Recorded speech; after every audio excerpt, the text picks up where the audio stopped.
Untuk misalnya, bila memang sudah terbukti begitu ya, dan PK-nya dikabulkan, apa harapan Kang Deddy kepada 6 terpidana dan juga keluarga mungkin? Ya, mereka akan kerja di tempat saya. Nanti mereka kerja aja di tempat saya, nanti saya kasih kerjaan. Kalau mereka bebas, Langsung. kan saya anggap menjadi karyawan saya, bagi pegawai saya. Jadi setelah ke-6 terpidana ini, jika nanti PK-nya dikabulkan dan terbebas, Kang Mereka Deddy... kerja di tempat saya. Saya gaji tiap bulan, biar dia menjadi pribadi yang paripurna. Terima kasih Kang atas... Assalamualaikum warahmatullahi wabarakatuh. Apa kabar kawan-kawan kusomnya? Semoga sehat selalu dirahmati Allah Subhanahu wa Ta'ala. Sidang PK ke semua terpidana kasus Vina sudah selesai, guys. Di antaranya yang menjadi saksi adalah Kang Deddy Mulyadi. Beliau termasuk calon gubernur ya, gubernur Jawa Barat. Nanti pilkada nanti beliau akan mengikuti kontestasi lah pilkada tersebut. Doakan aja semoga beliau terpilih aja.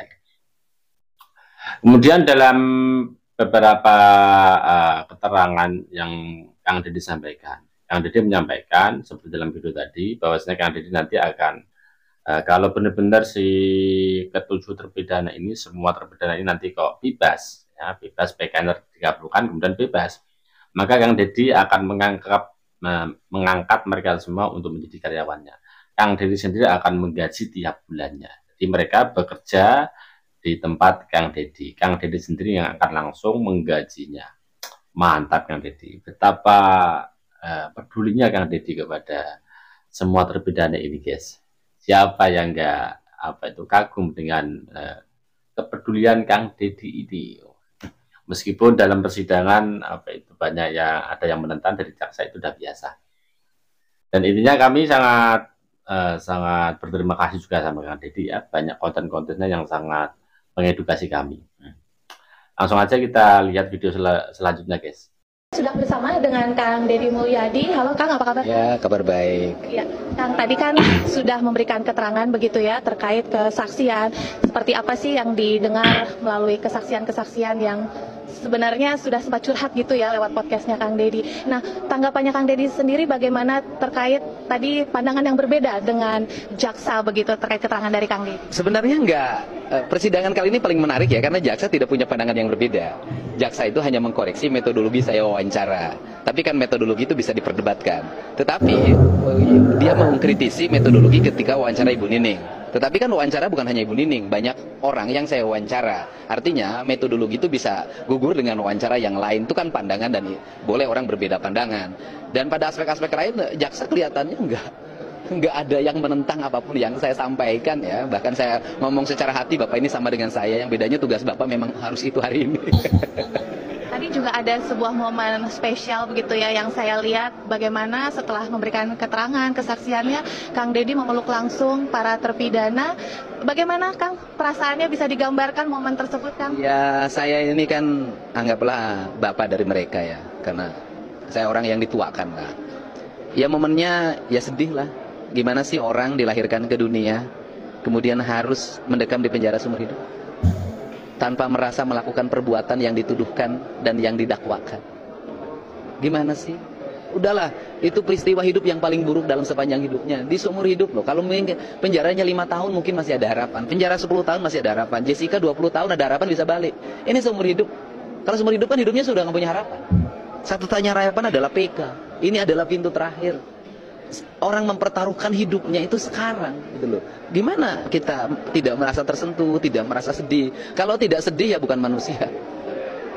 Ya nggak sih Kang, tadi sempat mereka berpesan sama Kang Deddy para Begitu terpidana ini, atau perhatiannya mungkin Kang Kang Deddy Deddy sendiri dengan yang memberikan semua pesan untuk terpidana, guys. para... Ya, mereka berpesan mengucapkan terima kasih pada saya. Itu saja. Dan ini pertemuan yang indah menurut saya, di mana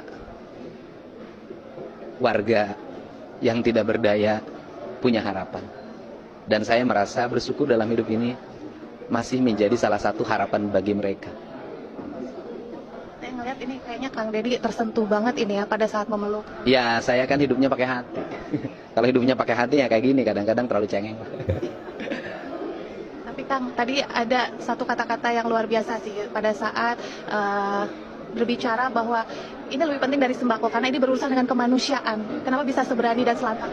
Iya, orang bagi sembako siapapun bisa, asal punya duit.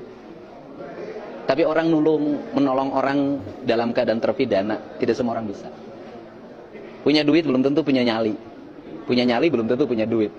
Artinya bahwa saya merasa bahwa menolong ini jauh lebih penting dari apa. Mantap itu. Menurut Kang Deddy, kira-kira mental dari 6 terpidana ini apakah luar biasa? Sangat luar biasa. Pertanyaan, siapa sih yang kuat dituduh melakukan pembunuhan dan perbuatan asusila dengan vonis seumur hidup? Siapa yang kuat? Untung nggak bunuh diri juga mereka. Ya kan, artinya bahwa mereka itu termasuk orang yang teruji secara keimanan. Orang yang teruji dari sisi aspek psikologinya, hidupnya. Untung tidak gila juga. Ini kan mudah-mudahanlah mereka pada akhirnya bisa bebas dengan nanti Hakim Mahkamah Agung memutuskan.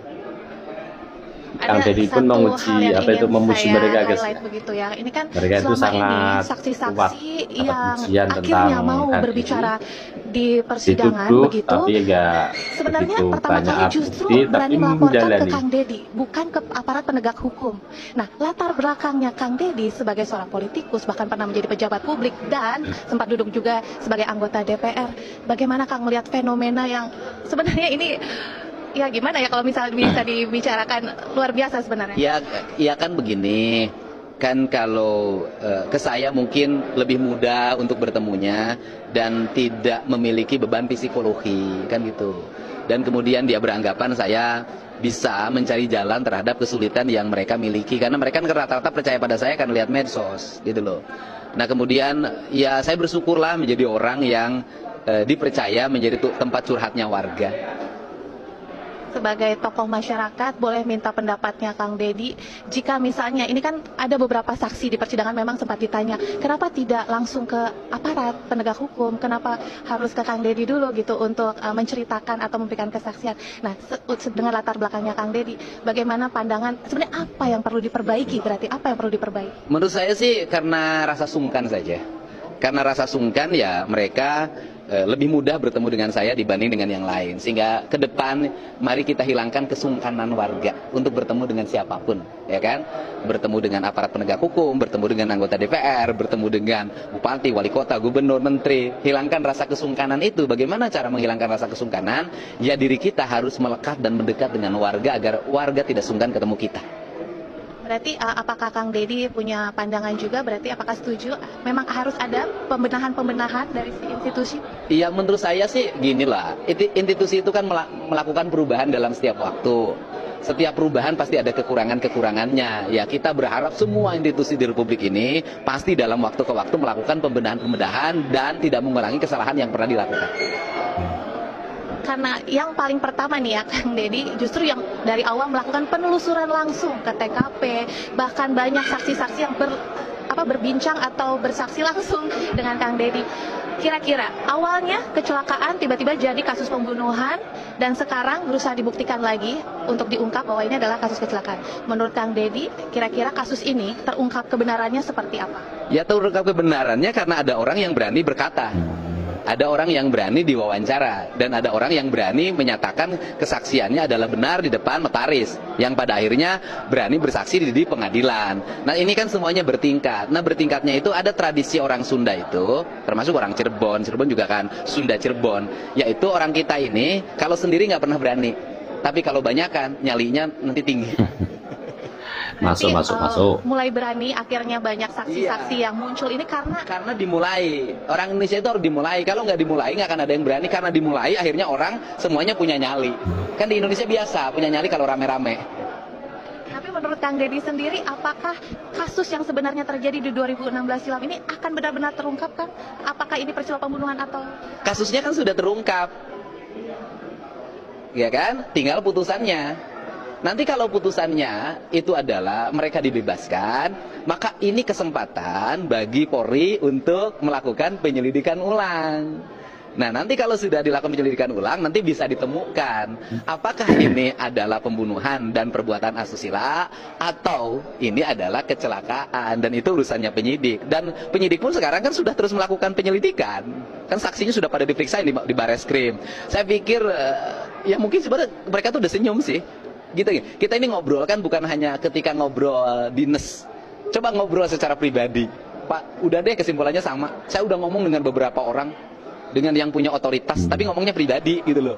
Ya sama kesimpulannya, tetapi kan kalau aparat itu kan harus bisa membedakan mana obrolan pribadi dan mana ketika bertugas secara institusi. Tapi mudah-mudahanlah obrolan pribadi-pribadi itu pada akhirnya menjadi keputusan institusi. Berarti dari kesimpulan yang bisa saya tarik, Kang Deddy optimis bahwa PK ini akan dikabulkan begitu? Oh, saya optimis PK ini akan dikabulkan. Dan memang nantinya akan terungkap, akan diungkapkan kebenarannya bahwa memang kasus atau kejadian sebenarnya adalah peristiwa kecelakaan, bukanlah pembunuhan maupun apalagi pemerkosaan. Iya, ya kan itu nanti kalau vonisnya bebas, maka polisi bisa melakukan penyelidikan ulang terhadap kasus itu. Nanti dari penyelidikan ulang bisa disimpulkan apakah pembunuhan atau kecelakaan tunggal.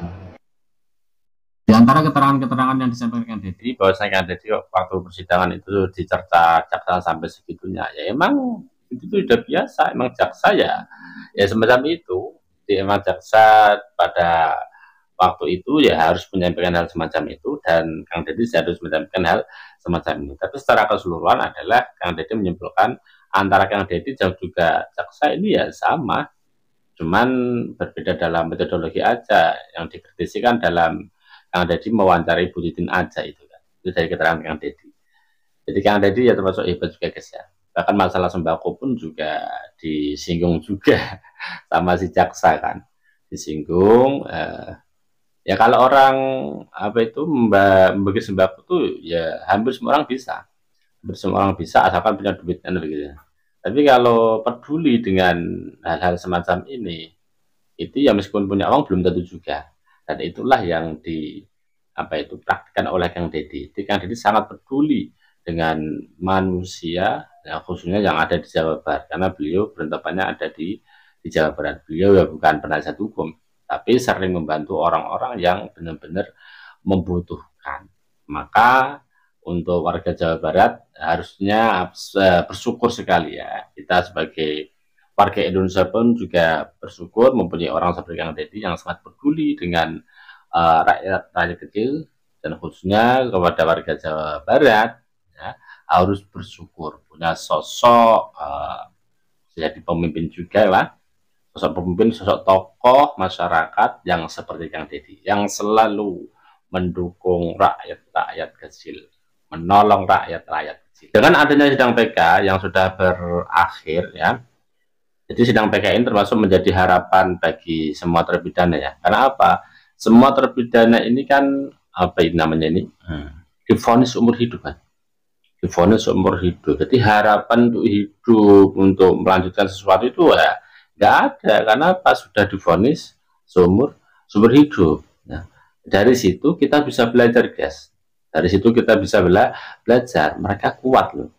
Kuat menjalani hal itu. Padahal mereka itu tidak melakukan, kemudian dituduh semacam itu, masuk penjara.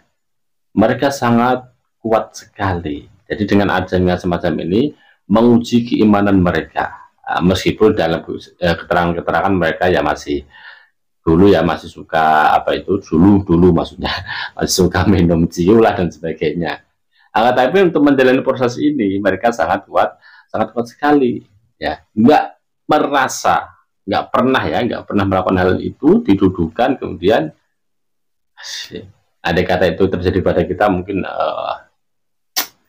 salut banget ya. Semoga aja untuk terpidana nanti bebas ya, semoga PK-nya dikabulkan, nanti kalian bebas ya. Dengan adanya video ini kita juga beri dukungan juga untuk Kang Deddy ya, beri dukungan untuk Kang Deddy, beri doanya semoga Kang Deddy nantinya di pilkada nanti bisa memenangkan untuk menjadi gubernur Jawa Barat, khususnya untuk warga Cirebon dan juga Jawa Barat. Jangan lupa pilih Kang Deddy. Aku nggak disuruh biasanya ya. Terima kasih. Assalamualaikum warahmatullahi wabarakatuh.